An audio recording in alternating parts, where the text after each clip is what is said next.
السلام عليكم ورحمة الله وبركاته داوديال meel kastoo caalamka aad ka joogtaan ba halkani waa Amin TV.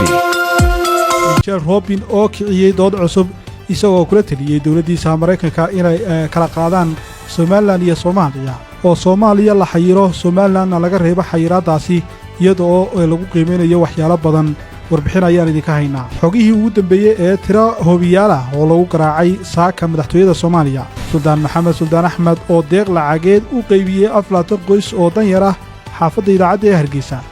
qodobadan ayaan ku soo gudbin doonaa daawadayaal ku soo dhawaada iyaga faahfaahsan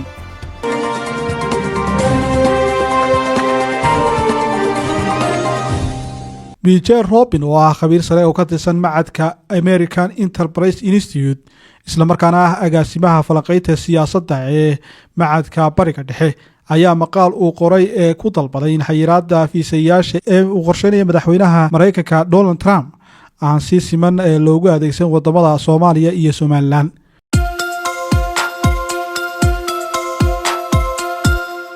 Like, share, subscribe.